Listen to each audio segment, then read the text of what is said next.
attention. Okay, so this evening we are very lucky to have the wonderful David Palmquist with us, and we all know David as a fellow Rotarian and the devoted husband of Rosemary Palmquist. But tonight he is going to represent his organization, ESCOT, of which he is the executive director. So thank you, David. Okay, happy to be here. So we are the Executive Service Corps of the Tri-Cities, which would be Albany, Schenectady, and Troy. We're a not-for-profit corporation, and we've been in business since about 1985. ESCOT is part of an Executive Service Corps that is national. So we're an affiliate with 23 other similar organizations around the country. Mm-hmm.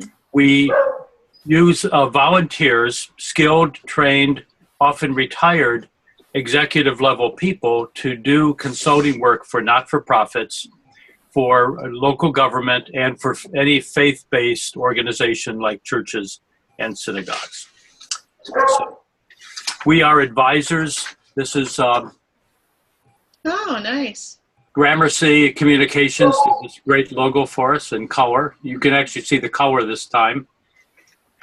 We have about 40 volunteers. We have a board of about 6. All the board members are working board members. We've done a really interesting variety of consulting work over the years. I've now been on board about 15 or 16 months. We have, for local governments, we've worked with the city of Rensselaer, New York, on various financial issues. We've helped Tempo Israel with a executive director search. We've worked with the BIDs, which are business improvement districts in both Troy and Schenectady. Currently, we're working with an Italian-American heritage group to get tax-exempt status, and a fire department that wants to have tax-exempt status, and a very interesting, very ambitious project in Montgomery County in the Mohawk Valley, Tribes Hill Heritage Center, which proposes to build a major destination buildings, shops, stores, powwow grounds, which will highlight both Native American and English culture, Dutch culture in the Mohawk Valley. Interesting. So that is a big project, and we do have a website. So it's escot with a -inc.org, and we've got a lot on there, testimonials about it. We always were welcoming more volunteers. When people retire, especially in the Albany area, we have a lot of retired state government people.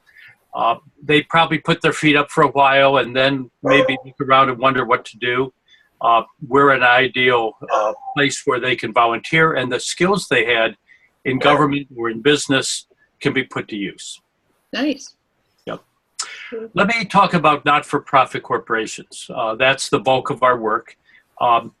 Not-for-profits are charities and organized under New York law. Every state has separate laws for incorporation. Anyone who wants to embark on charitable work should really be incorporated. It provides legal protection. Once you're incorporated, you can apply to the IRS for tax-exempt status, which is a separate application apart from your state incorporation. Once you do that, you may accept donations from the public, and the public can deduct those donations on their income taxes, as long as the money is used toward the charitable purposes of the organization. The incorporation provides what we call limited liability protection, which is very important for the board members and the volunteers. It means that the corporation and not the individuals making it up are responsible for things like damages, losses, that sort of thing. In March, we're going to be sponsoring, ESCOT will be sponsoring a workshop with attorney Catherine Hedgeman of Albany at St. Joseph's Sisters in Latham, 2-hour session, and the topic at this point looks like board liability. This is a fascinating area and a very troubling area if you don't follow the rules, the regulations of New York State, as well as IRS guidelines.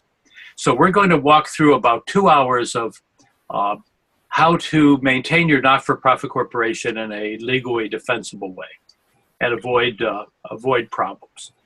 Having an attorney there as well as ourselves, our volunteers, and our board, I think will make it a really very useful session.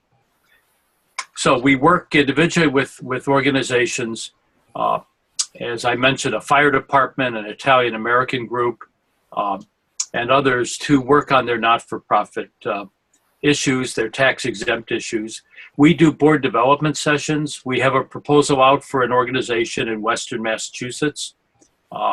We're expecting to go out there and work for about 2 hours with their board on how to be a more effective board, what the responsibilities are. And we've also proposed we do a strategic plan for them. So that's pretty much what ESCOT does. On the website, there's an email for myself, and I'd be happy to talk with anybody about not-for-profit issues, about consulting. One last thing, I did look up Rotary District 7210, and I found I don't see them listed as being incorporated with the New York Department of State, but they're obviously a going corporation. They must be organized in some fashion. What I did find is that a number of Rotary districts in the state have created foundations. You may know that a Rotary Club by itself cannot accept charitable donations that people can deduct because it's a club rather than a charity. But if you create a foundation, you may be tax exempt and you may be charitable. So Albany Rotary Club has had a foundation for a long time, and a number of the clubs in your district have their own foundations. Mm-hmm. And of course, we all know Rotary Foundation is the big foundation, and we really encourage everybody in our club and elsewhere to give to both the RF and to our local foundation. Right. David, I do believe, though, that I've heard talk throughout the district that some clubs do have a 501(c)(3) status. Is that possible? If IRS approved it, then it's good to go. Okay. But the way to my advice would be, if you're anticipating a large donation or you plan to raise a lot of money for charity, to have a foundation. To be a foundation. Interesting. You'll be on much better legal ground. Right. And you won't be mixing your foundation income and spending with your club spending, which is critical. Right. And, I know that there have been stories, not pertaining to Rotary, but just I'm aware of other organizations that have formed with very, very good intentions and then very, very poor understanding of how a board works, how a nonprofit should function, and they've found themselves in some hot water. So it is important that you know what you're doing. Exactly, and that's what our organization does. We work with volunteers. We do have a modest fee that we charge for services, but it's far less than any private consultant.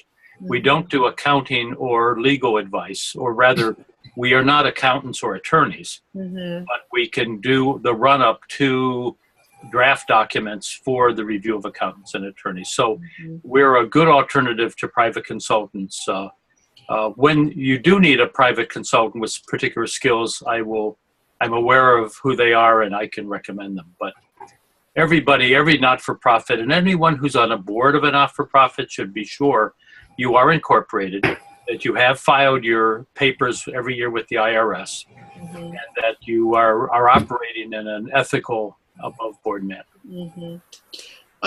I'm on the board for the rescue squad, and we do have to sign paperwork every year acknowledging that we understand the responsibilities involved with being a board member. And because of HIPAA and the other things that we do, right. There's some additional paperwork that has to be filed with the state. And it's a little overwhelming when I'm signing off on some of these things. But, I found, just like any time you're in a position, whether it's a professional position for work or volunteering on a board, you need a job description. and putting out to our board members, here are your roles and your responsibilities. Not only helps someone as a board member to understand what they're supposed to do and not do, but if you find yourself in an awkward situation where you have to try and fire that volunteer, you've got a little something to go back on when they've signed off on something. Do you help organizations obtain their 501(c)(3)? Yes, we're working on 2 of them right now. Good. Good. And every so often there's a roadblock. Believe it or not, we're working with the local congressman's office in one case to try to get through to IRS. Mm-hmm. But we have our methods. Oh, you do? Yes. Well, great. Well, this is good, David. Thank you. I had no idea that you were doing this in addition to all the other things that you do. Well, I retired 4.5 years ago, but my appointment book is really very full. And that's not necessarily a bad thing. Not at all. No. I will let your group know about the March workshop once we firmed up the date with the Sisters of St. Joseph. We'll have it'll be a 2-hour session in the morning with a continental breakfast and lots of networking, and our volunteers and board will be there. You can't really get enough education about being an effective board member. Mm-hmm. Absolutely. All right, great. Anyone else have any other questions? I'm just curious how, like, some startup nonprofits, or how people find ESCOT. Do people find ESCOT, or does ESCOT find people? Well, right now I'm reaching out to all of you, and that's one way we find people. But we've had referrals from our national organization, from our Boston affiliate, from our New York City affiliate, and from Office of State Parks in one case, and from Small Business Organization, and from SCORE, the group of the Service Corps of Retired Executives in Albany works only with for-profit businesses. Okay. So they refer readily and very efficiently refer any not-for-profit to us.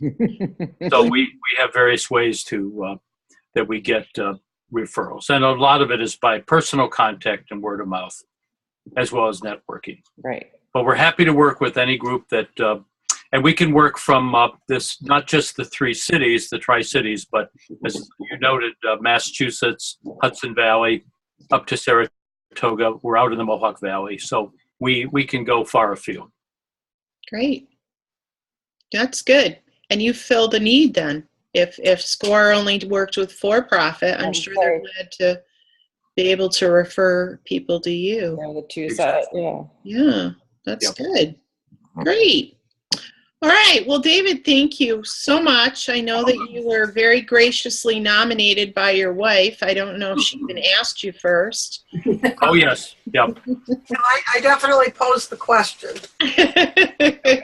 All right. So thank you so much. Be sure happy to to keep do us in the loop, and we'll be happy to share your information with anyone that we come across that's in need of your services. All right.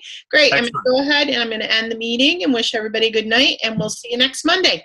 Great. Good night, everybody. Thank you. Thank you very much. Good night. Good night. Bye. Bye.